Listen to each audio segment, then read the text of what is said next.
Comment se remettre d'un événement douloureux du passé? Bonjour, je suis Noémie de Saint-Cernin, auteure du livre Les clés du passé, se libérer pour changer de vie. Je suis également coach, conférencière et formatrice en développement personnel. Alors comment se remettre d'un événement douloureux du passé?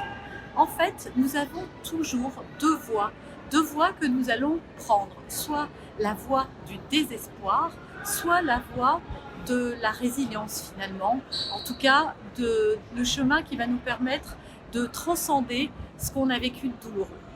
Je m'explique, vous pouvez avoir perdu votre emploi par exemple et être complètement anéanti, accablé, affligé, désespéré et sombrer dans une dépression.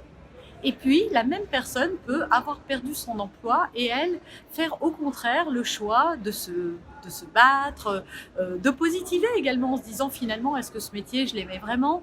Est-ce que je ne vais pas pouvoir réaliser mon rêve maintenant que je vais avoir le temps de le faire? Quand la vie vous bouscule un petit peu, c'est pour vous garder vivant. J'ai pour habitude de dire que tout ce qui est statique dans la nature meurt. Hein, une eau stagnante va pourrir, etc. Et donc la vie, de temps en temps, va nous bousculer pour nous faire changer de chemin, changer de voie, pas pour nous punir, pas pour nous envoyer des épreuves douloureuses, pas pour nous faire souffrir, mais simplement pour nous dire que peut-être on s'est trompé de chemin. Et c'est parce que nous résistons à cet événement, c'est parce que nous le voyons justement comme quelque chose de douloureux, comme quelque chose de négatif.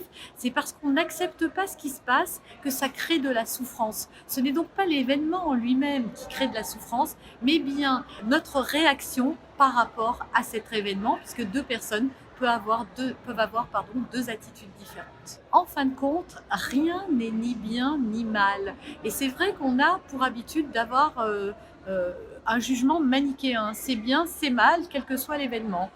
Gagner au loto, c'est bien.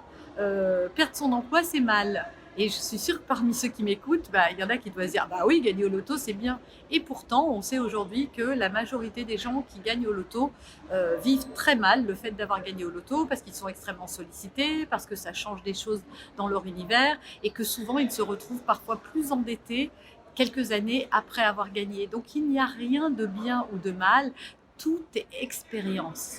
Et chaque expérience, en fait, va se dérouler, en tout cas l'issue d'une expérience est plutôt la conséquence de la façon dont nous allons réagir par rapport à elle que l'expérience elle-même. Ce n'est pas ce qui arrive qui est important, mais la façon dont nous allons réagir par rapport à ce qui se passe. Et parmi vous, et j'en fais partie, il y a beaucoup de gens pour qui le passé a été extrêmement douloureux. Le passé de l'enfance, mais également des trahisons, des rejets, des abandons, des abus de confiance. Voilà, toutes ces choses qui ont pu vous faire souffrir et sur lesquelles vous êtes resté d'une certaine façon bloqué.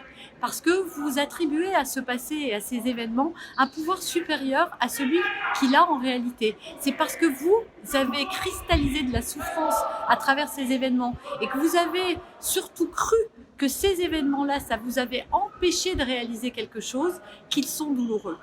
Je m'explique, si vous avez eu une enfance douloureuse et que par exemple vous n'avez pas pu faire d'études, vous pouvez croire que c'est parce que vous avez eu cette enfance douloureuse qu'il a fallu que vous vous émancipiez très jeune.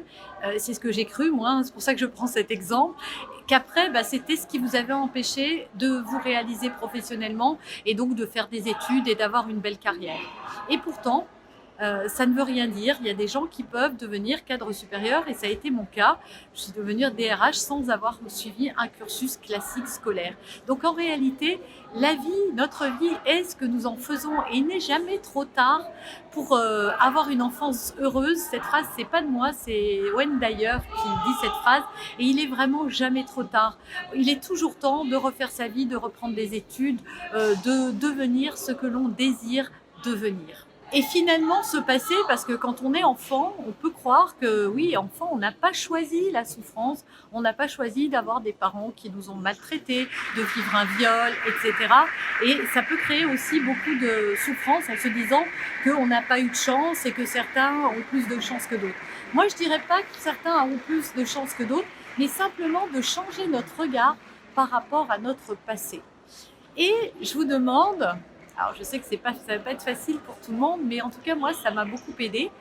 Si vous pouviez vous dire aujourd'hui que peut-être un jour vous étiez une âme dans les limbes de l'univers et que cette âme-là, pour venir vivre quelque chose sur cette terre, avait besoin d'avoir le contexte idéal pour ce qu'elle était venue y faire. Et que nous sommes à la vie finalement comme à l'école. Si vous devez faire des études de médecine, il est évident que vous aurez de la biologie, de l'anatomie et des sciences à faire. Et si vous n'aimez pas la biologie, l'anatomie et les sciences, eh ben vous allez râler parce que vous en aurez assez souvent. Mais est-ce que vous allez en vouloir au professeur ou au cursus scolaire de vous donner les devoirs qui vont avec la discipline que vous voulez expérimenter, en tout cas dans laquelle vous voulez vous former? Non. Et bien la vie, je pense que c'est la même chose. Vous avez peut-être, en tout cas moi je crois que nous avons choisi le contexte le plus favorable à ce que nous venions expérimenter dans cette vie. Et je vous demande de faire la chose suivante. Commencez à vous poser la question de savoir qu'est-ce que vos expériences douloureuses vous ont enseigné.